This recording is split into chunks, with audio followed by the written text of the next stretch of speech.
Le silence dans la pièce est lourd, presque solide. Vous êtes debout, le cœur battant contre vos côtes comme un oiseau en cage. Elle vient de prononcer la phrase calmement, presque avec pitié. « Je pense que tu projettes tes propres insécurités sur moi. » Ces mots ne sont pas les siens. Ils sont importés, appris.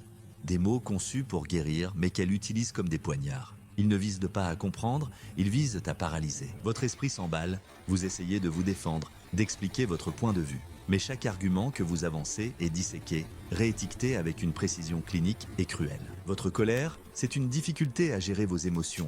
Votre besoin d'espace, un schéma d'attachement évitant. Votre tristesse, vous invalidez son vécu. Bienvenue dans l'arène de la manipulation thérapeutique.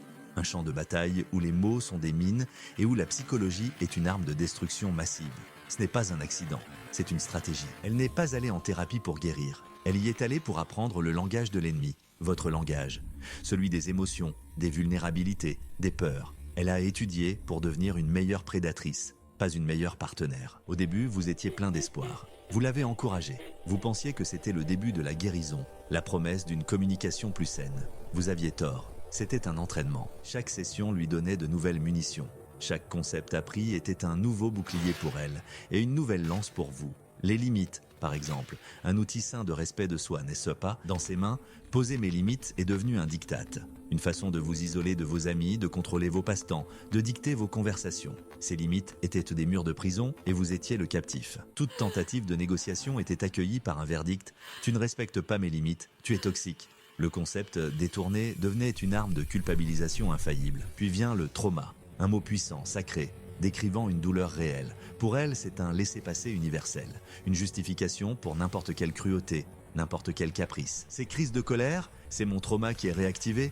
son manque d'empathie, je suis en mode survie à cause de mon passé, son comportement blessant, tu as déclenché quelque chose en moi. Elle ne prend jamais la responsabilité. Son passé est un bouc émissaire éternel et vous êtes toujours le déclencheur. Elle n'est pas responsable de la balle, seulement de l'arme.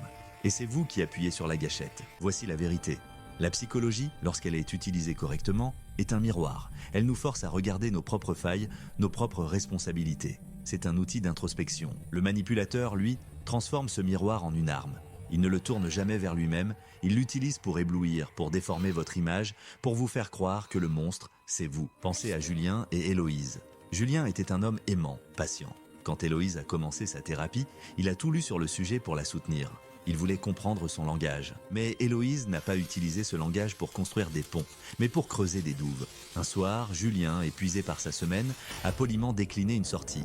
Il voulait juste se reposer. La réponse d'Héloïse fut immédiate, sa voix dénuée de chaleur. « Ton besoin de solitude est une manifestation de ton attachement évitant, ça réactive ma peur de l'abandon. » En une phrase, le besoin légitime de Julien a été transformé en pathologie. Sa fatigue est devenue une agression. Il n'était plus fatigué, il était évitant. Il ne se reposait pas, il l'abandonnait. Une autre fois, il a exprimé une opinion différente de la sienne sur un sujet anodin. Elle a éclaté en sanglots, l'accusant de gaslighting. Elle a dit qu'il niait sa réalité. Le mot, si grave, si lourd de sens, a été utilisé pour anéantir un simple désaccord. Julien s'est retrouvé à s'excuser, confus, pour un crime qu'il n'avait pas commis. Il commençait à douter de sa propre santé mentale. C'est l'objectif final, vous faire douter de tout, de vos perceptions, de vos émotions, de votre mémoire. Créer un brouillard si dense que sa version de la réalité devient la seule visible. Comment s'en sortir? La première étape est la plus difficile. C'est le moment de la révélation. Le moment où vous comprenez que ce n'est pas de la thérapie. C'est du contrôle. La vraie guérison ne cherche pas de coupable.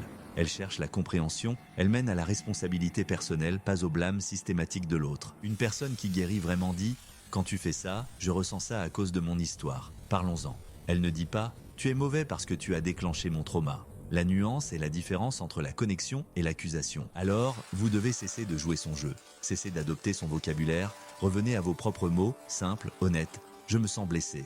Je ne suis pas d'accord. J'ai besoin de repos. Refusez le diagnostic. Vous n'êtes pas dans un cabinet de psy.